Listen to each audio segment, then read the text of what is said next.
Hello மக்களே, நீங்கள் பார்த்துட்டு இருக்கிறது க்ரீன் யூடியூப் சேனல் உள்ளது ஒருபடி சொல்ல வந்து நான் உங்கள் சுஜிதா. இன்றைக்கி வந்து எனக்கு ரொம்ப ஃபேவரட்டான மட்டன் குழம்பு, அதுவும் என்னோடய ஸ்டைல்னு சொல்கிறத விட இது வந்து ஒரு திருநெல்வேலியோட ஆத்தென்டிக் ஸ்டைல்னு சொல்லலாம். அவ்வளோ டேஸ்டியாக இருக்கும். இதே மாதிரி நான் எப்படி பண்ணுறனோ அதே மாதிரி நீங்களும் கண்டிப்பாக வீட்டில் ட்ரை பண்ணிவிட்டு எனக்கு வந்து சொல்லுங்கள் எப்படி இருக்குன்ட்டு. அது என்னமோ மட்டன் குழம்புல உருளைக்கிழங்கு போட்டால் தான் நம்மளுக்கு திருப்தியாக இருக்கும். வெறும் குழம்பு வச்சா எனக்கு என்னமோ ஏதோ மிஸ் ஆகுற மாதிரியே இருக்கும். இன்றைக்கி வந்து எங்கள் அம்மா 2 உருளைக்கிழங்கு எடுத்து கொடுத்தாங்க. சின்ன வெங்காயம் வந்து நிறைய கட் பண்ணேன், கிட்டத்தட்ட 1/2 kg வரைக்கும் நான் கட் பண்ணேன். வாங்கினது என்னமோ 250க்கு தான் வாங்கினேன். ஏன்னா அது வந்து சூப் வைக்கணுன்றதுக்காக கொஞ்சம் கேட்டிருந்தாங்க அம்மா. அதனால் சின்ன வெங்காயம் நல்லா பொடிசாக கட் பண்ணிவிட்டு, தக்காளி ஒரு 3 தக்காளி கட் பண்ணியிருந்தேன். உருளைக்கிழங்கு வந்து 2 உருளைக்கிழங்கு நல்லா நீட்ட வாக்கில் கட் பண்ணிக்கணும். அம்மா வீட்டுக்கு வந்தாலே கிச்சன் வந்து நான் ஆக்குப்பை பண்ணிப்பேன். ஏன்னா காரம் வந்து எங்கள் அம்மா கொஞ்சம் கூடுதலாக போடுவாங்க. எனக்கு கூடுதலாக போட்டால் பிடிக்கும். அதெல்லாம் காலேஜ் டேஸில் நான் சாப்பிட்டது. இப்போலாம் வந்து பசங்களுக்காகவே எங்கே போனாலும் நான் இறங்கிடுவேன். அது மாதிரி இன்றைக்கி நான் சமைக்க ஆரம்பிச்சிட்டேன். அண்ட் இடையில கொஞ்சம் பாசம் வந்துருச்சு, லைட்டாக பைத்தியமும் பிடிச்சிக்கிச்சு. தக்காளி வந்து நல்லா பொடிசாக கட் பண்ணியிருந்தேன். அம்மா சூப்புக்கு இருந்தால் இதை வந்து உரலில் போட்டு குத்து அப்படின்னாங்க. பெப்பர், ஜீரகம் 2யுமே வந்து கொஞ்சம் கொஞ்சமாக போட்டு அதை நல்லா வந்து உங்களுக்கு இடித்து கொடுத்துட்டேன். அதுக்குள்ளே போட்டாச்சு. இப்போது சூப்புக்கு தேவையான இன்க்ரீடியன்ட்ஸ் என்னென்ன அப்படின்னு சொல்லிட்டு நான் மேலே உங்களுக்கு கொடுத்துருக்கேன். அதை ஸ்க்ரீன்ஷாட் எடுத்து அதே மாதிரி பண்ணி பாருங்கள், செம்ம டேஸ்ட்டாக இருக்கும். இதில் வந்து நான் இஞ்சி பூண்டு பேஸ்ட் மட்டும் கொஞ்சம் ஆட் பண்ணுவேன். எங்கள் அம்மா இஞ்சி பூண்டு பேஸ்ட்டு சேர்க்கலை. அப்புறம் வந்து தேங்காய் அண்ட் வந்து வெங்காயம், தக்காளி எல்லாம் எடுத்து வச்சாச்சு. தக்காளி ஆல்ரெடி நம்ம சூப்பில் போட்டனால ஒரே ஒரு தக்காளி இனஃப், ஓகேவா? இப்போ நல்லெண்ணெய் சேர்த்தாச்சு. இஞ்சி பூண்டு பேஸ்ட் ஆல்ரெடி எங்கள் அம்மா வந்து அரைச்சி வச்சுருந்தனால வேலை மிச்சம்.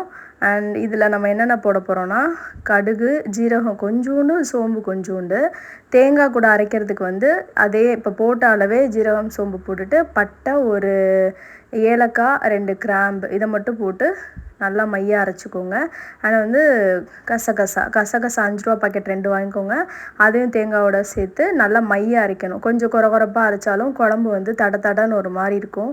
இப்போது இந்த எண்ணெயில் வந்து நல்லா இந்த வெங்காயத்தை சுருள வேக வைக்கணும்.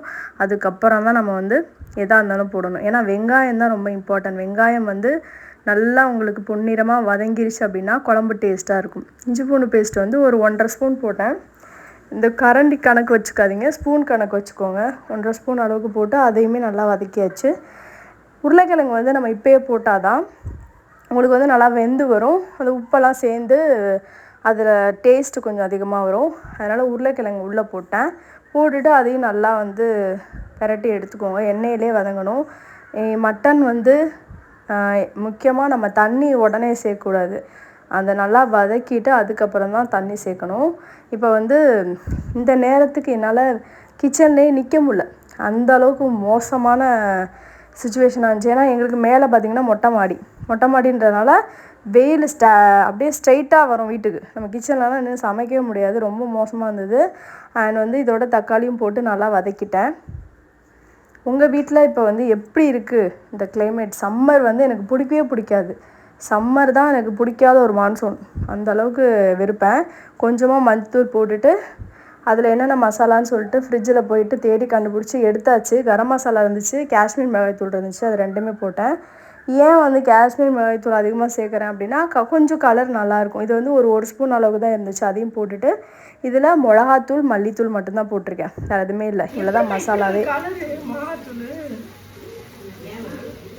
எப்படி இருக்கும்? அது ஒன்றும் இல்லை, எங்கள் அம்மா அரைச்சிருந்த மிளகாத்தூள் பார்த்திங்கன்னா ஒரு சூப்பர் ரெட் கலரில் இருந்துச்சு. எனக்கு தான் கொஞ்சம் அரைச்சி கொடுத்துருந்தாங்க, நான் சென்னை கொடுத்து விட்டேன். அதனால தான் கேட்டேன், என்ன மிளகாத்தூள் போட்டிங்கம்மா இவ்வளோ கலர்ஃபுல்லாக இருக்குது அப்படின்ட்டு. இது வந்து நல்லா எண்ணெய் பிரிஞ்சு வரணும். கொஞ்சம் லைட் புளிப்பு வேணுன்றதுக்காக கேர்டு கொஞ்சமாக சேர்த்து அதையும் நல்லா வந்து மிக்ஸ் பண்ணிவிட்டு திரும்ப லிட்டு போட்டு க்ளோஸ் பண்ணிடுறேன். லிட்டு இல்லை ஆக்சுவலாக, அதனால தான் இட்லி பாத்திரத்தோட மூடி வச்சுருக்கேன். இதை நல்லா உங்களுக்கு மசாலா பிரிஞ்சு வரணும், அது வரைக்கும் வெயிட் பண்ணுங்கள். அண்ட் வந்து கொத்தமல்லி வந்து கொஞ்சமாக இப்போதைக்கு போடுவேன். அதுக்கப்புறம் லாஸ்ட்டாக வேறு கொத்தமல்லி போடுவேன். கொத்தமல்லி தான் கொஞ்சம் மெயின் ரோலும் ப்ளே பண்ணும். சைட் பை சைடு வந்து மட்டன் சூப் ரெடி ஆகிடுச்சு பசங்களுக்கு. அவங்களுக்கு சாப்பாட்டில் ஊற்றி கொடுக்கலான்னு சொல்லிட்டு. அப்புறம் வந்து 2 முட்டை இருந்துச்சு, அதையும் பாயில் பண்ணி வச்சாச்சு, அவங்களுக்கு வச்சு கொடுத்துடலாம் அப்படின்ட்டு. ஆனால் என் பையன் என்ன கேட்டான்னா சட்டி சோறு, நேற்று வச்ச மீன் குழம்போட சட்டி சோறு வேணும்னு கேட்டு பெரியவன் சாப்பிட்டான். சின்னவன் வந்து எனக்கு மட்டன் குழம்பு தான் வேணும் அப்படின்னு கேட்டான். கடைசி மட்டன் சூப்பை வந்து மேட்டாவில் தூவி விட்டு சாப்பிடுங்கடா, உங்களுக்காக தான்டா மட்டன் குழம்பே ஊற்றாமல் சூப்பு வந்து ரெடி பண்ணி கொடுத்தோம் அப்படின்னு சொல்லிட்டு கொடுத்தோம். சாப்பிட்டானுங்க, நல்லா சாப்பிட்டானுங்க.